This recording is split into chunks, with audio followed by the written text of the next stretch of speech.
Hello, you're listening to the Goodwill Content Podcast. I feel especially like a bit of a conspiracy theorist person this week. I'm not going to lie to you. It is 11 o'clock on Friday night. and I'm making this. I haven't made one for like 2 weeks now, I think. Let me check, maybe longer. No, we're grand. 2 weeks, bi-monthly. That's okay. Not that I think people are, sat around waiting for it. but this one is a wee bit different because I'm not, see this creaky chair? I'm not making it focused really on women in particular. But I will say that everything I'm about to speak about has a detrimental impact on women because violent men are most violent towards women. Because I'm going to talk about bots and misinformation and Russia. APAC, which is the American Israeli Public Affairs Committee, which is a political lobbying group. If some people that I've worked with in the past knew I was doing this, they'd probably laugh in my face because there's so much fucking clout behind journalism associated with outlets, and stuff. And definitely embarrassing to be seen to be going at your own, but look, fuck it. So, as we know, 71% of online content in Ireland is bots. What the fuck is a bot? So, a bot is an online automated account. So, it's an account on social media, although it can't be off social media, but I'm talking about social media context. An account on social media that is programmed to operate by itself, essentially. So it can post, it can share, like, or comment without direct human involvement, meaning humans don't have to control the account on the app. And they are designed to mimic human behavior so they can look like real people. But we have so many of them now that they're making themselves obvious because they aren't humans. So they come across insane. And I get a lot of bot comments, a lot of bots. One thing I will say that's really interesting is I get bots from both sides. Bots are on both sides. They're much more on the right though, I will say. The ones that are on the left are fake from the right. So they're not left-wing people making the bots, I don't believe, but they are made to look like really ultra left-wing accounts. I actually found one a couple of weeks ago and I'll put it in the video that I'll post on TikTok to accompany this podcast, and I'll show you a screenshot of it. But I found it, and its name was something like Little Miss Wokey, like genuinely it was something ridiculous like that, and the bio had every single flag you could possibly imagine would trigger a right-winger, and it leaves really crazy comments. I do feel insane whenever I sit and read all of these. And like, guys, I have multiple accounts, multiple TikTok accounts, so I have different programmed algorithms, so I'm looking at loads of crazy information all the time. So yeah, like I say, they are accounts that can run themselves, and because they can run themselves, they can reach out really, really broadly. So automated social bots can post or comment hundreds of times per day per account, which is obviously way more than a human can do, and they can operate 24/7, which is very crucial because it means they can operate outside of time zones. So it might seem like you're getting constant engagement throughout the night. Also, bots can therefore be saying stuff on American TikTok and British TikTok and Irish TikTok constantly, all the time. Constant engagement, especially whenever you think about the lives that are being streamed, especially when you think about, real-time content that's going up. Bots can be engaging with that, liking it, sharing it. That's crazy. So there's a term botnet, which is just like a programmer. And they can do over 100 accounts, posting 50 times a day, which is 5,000 posts daily from one operator. That is staggering. Also, there's loads of references here. So I'm going to put the references into a Substack. So you're now getting Substack, TikTok, podcast, all kind of coordinated with the podcast. I think that's the best way to do it. Although I will still be posting random little bits and pieces on Substack. But anyways, the point is, that's crazy. So you can have up to 5,000 posts daily from one bot. Now, I get these all the time, like I say in my comments, and their usernames are always really wacky, and they always have flags in their names. What I've always found wild though is people leave comments and go, that account has 0 followers, definitely a bot. And I'm like, no, no, no, bots can have followers. Bots can have followers. Bots do a lot of reposting. So you might have a bot that following 5,000 people and has like 10,000 followers, and all it does is repost, but it'll still get followers. Bots can be used to push a particular narrative. If you think that programmer, if you've got 5,000 accounts a day, or 5,000 posts a day, or engagements a day across 500 accounts, that is going to do massive work in pushing a narrative, especially in somewhere as small as Ireland, where we don't have a massive population. So whenever you flood our internet with bots, it is really swaying things very, very quickly. Like when you actually break it down, bots outweigh people, outcount people in Ireland by 75%. Well, 71%. Three quarters. There are 3/4 the times of bots than there are real people on the internet in Ireland right now. So anytime you post anything political, the chances are that 3/4 of the engagement on that post is not even real people to begin with. Right? It doesn't have to be political. They can push any narrative. It doesn't matter if it's political or not. It can be cultural if that helps the narrative, the general narrative that is being pushed. Else that the bots do really well, which is concerning, is alongside pushing out information, is they make hardline information seem more commonplace than it is. So, for example, the fringe ideas that we're seeing, this idea of Irish patriotism, which is not a phrase I've came across before. I've always heard of Irish republicanism, Irish nationalism, Irish patriotism. Patriotism to me has always been such an American term. And so now you have this fringe idea being pushed right across the island of Ireland with really, really staggering effects. People are coming together under the term patriotism, solely meaning Anglo-American values. In this context, you have people who have been Irish Republicans and Irish nationalists for generations who are standing in the street with Union Jacks and American flags. That has never happened before. That is not how Ireland exists normally. People do not stand side by side with Britain. And there's people coming into comments, bots for the most part, but some people as well, coming into comments being like, love to see it from Britain. And it's really, really scary. You can also get misogynistic bots, which you see used a lot against female politicians. So think about during the most recent presidential campaign, how many bots were sharing deeply, deeply misogynistic content. Bots can also share memes, which I think is really important, because memes are a big, big part of hard right culture.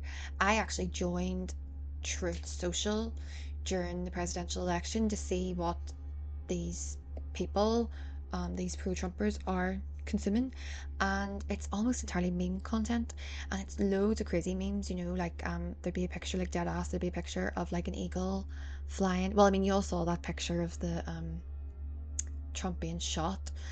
It would be that with an eagle flying behind him with like swirly writing that you would have seen in like Y2K, like ironic Y2K posts being like God save American shit.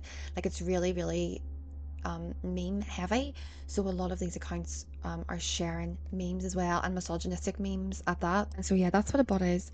And it's also really important to put into context the fact that bots create trolls. So bots are kind of the grain that grows, and then trolls come and pick it and consume it. And the importance of creating trolls, which is real people, is that they will do a lot of the work for the bots, and trolls will do things in real life. So all of the people that you see in these videos online where they're marching around the street and all, they have got to that point by being deeply, deeply involved in this sort of ring of bot information, and it is then making it seem normal to go out on the street and do these patrols. And now there are genuinely hundreds of people going out in some cases thousands in marches right across the country. And it's really, really important to put into context the fact that a lot of that is coming from bots and disinformation. You could get really into why they're targeting those people, um, but I'm not going to do that. I'm just going to talk a bit more about where the bots might be coming from and who would be interested in sending loads of bots to Ireland. It's going to get a wee bit tinfoil hat, but here we go. It's like the biggest inhale because I'm like, oh god, here we go. Okay, so there's two big lobbying groups. Well, no, they're not both lobbying groups, but there's two big organizations in America, right? There's ALEC, ALEC, which is the American Legislative Exchange Council, and APAC, which is the American Israel Public Affairs Committee. Now, ALEC is a conservative group, and they invent legislation. So they are the American Legislative Exchange Council. They draft legislation and exchange it and develop it for conservative state legislators. Yeah. And then APAC, which is the American Israel Public Affairs Committee, they are a lobbying group, and lobbying is like how you get ideas out there, how you make things happen behind the scenes. So they are focused on influencing US policy. Now, US policy is the stuff that ALEC are drafting, and APAC are interested in influencing US policy in order to favour Israel. So ALEC recently put pressure on states to pass pro-Israel resolutions. So it's probably fair to say that there's a bit of overlap between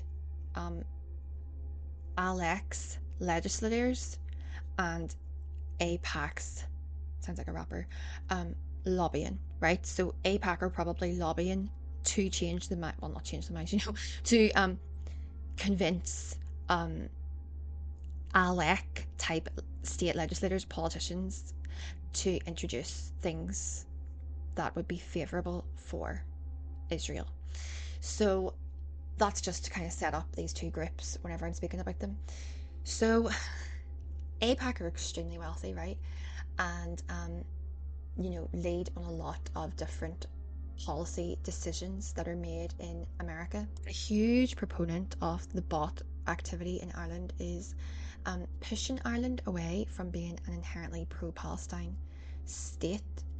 And on top of that, it is making being pro-Palestine seem like a very fringe, hardline leftist topic, because the people who were once pro-Palestine but would have been more on the like Irish nationalist, Irish Republican, but still pretty like central in terms of their views socially, they are going right. So there's a gap. It now means that whenever people are really openly pro-Palestine in Ireland, people are so much more quick to assume that being pro-Palestine is either not Irish or is some sort of fringe issue, and obviously that would benefit APAC.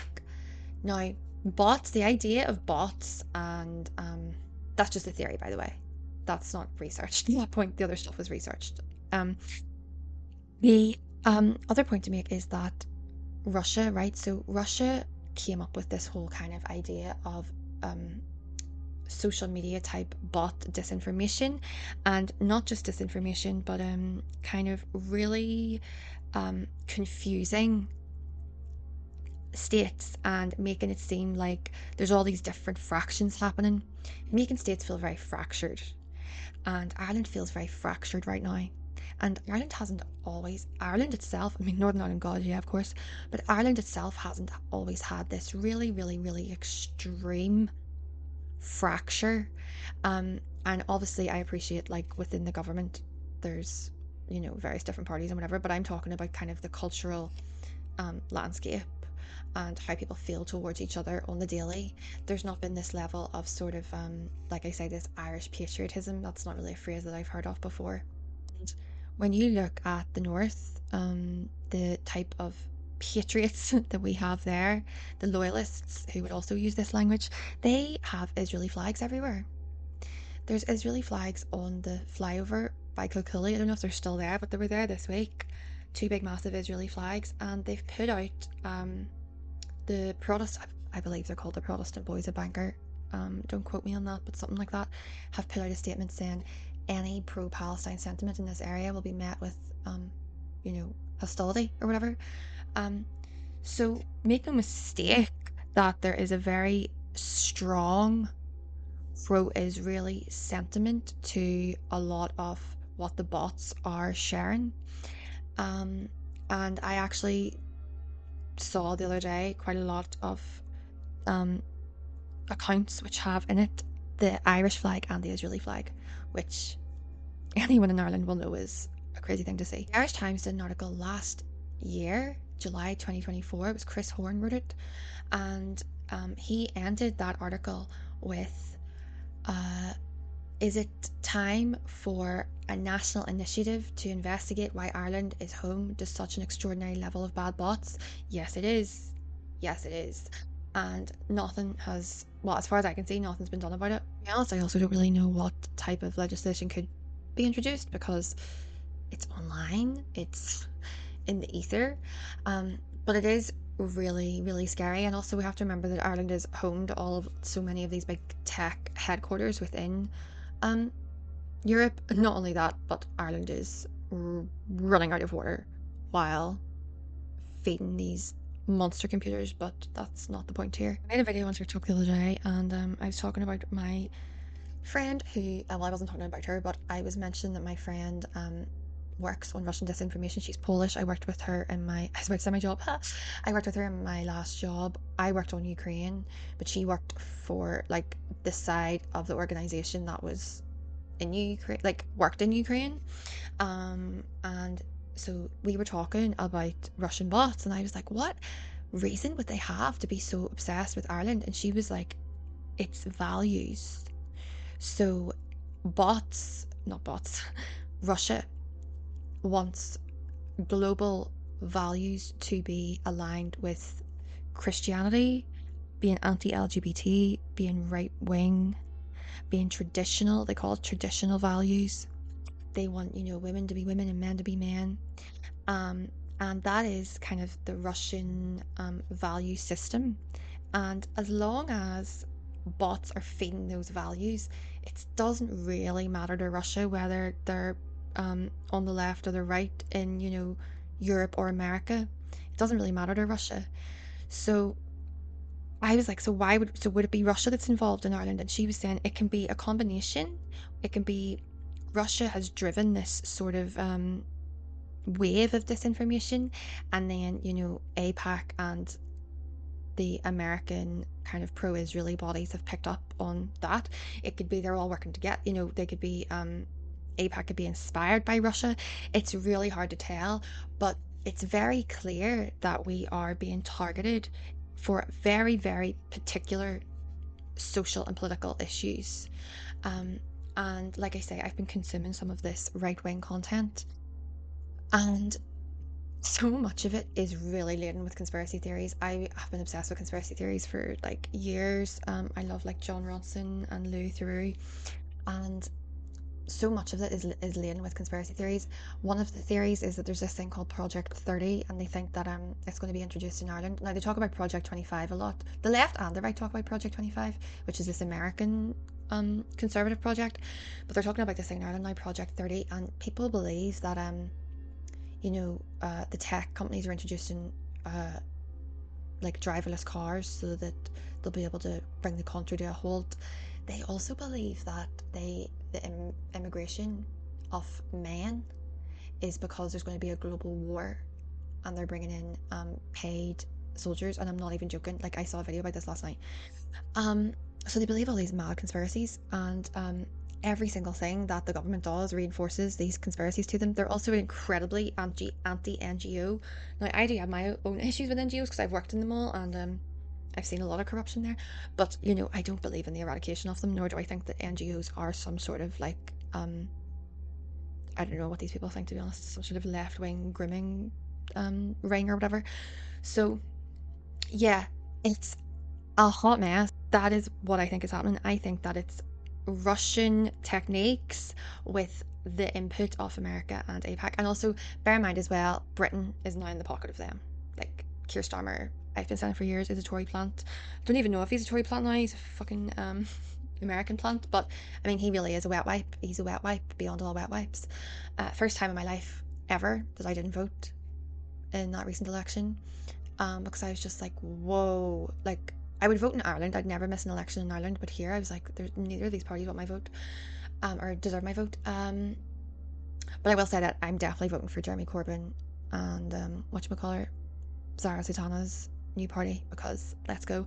But yeah, it is really, really crazy the amount of bots that we have. And I did say at the start of this that I would sort of briefly touch on what it does to women. Well, the rise of the hard right's never good for women because it pushes, like I say, Christian traditional values, and we know that Christian traditional values have never served women well in Ireland. Um, Also, these gangs that are, walking around the street are full of domestic abusers, and they are now being propped up as, big men of the community. Well, that's never good for women either, is it? It makes it, speaking out about gender-based violence and domestic violence even much harder. And it also gives violent men encouragement to go out and be violent. And I've seen tons of videos of men, like big stinking bastards, just harassing wee fellas, like wee young immigrant men on the street. Tons of these videos. So yeah, it's really important that something's been done. I don't know what that's going to be. I don't even know if blocking bots helps. I think it does sometimes. And I think I probably have before blocked some like programmer bots or like bots that might draw attention to my account, because it seems to be sometimes I'll block a certain account and then all of the comments go away. Um, but yeah. Sorry, this feels like a very bleak episode. But hopefully this sort of hysteria that these groups have dies out in the winter, because they might not want to be outside in the rain and the cold. Because it is scary. It is really, really scary. Okay, that's the train coming, which means it's going to get noisy here. Have a gorgeous week. Stay safe. Keep hunting. Bye.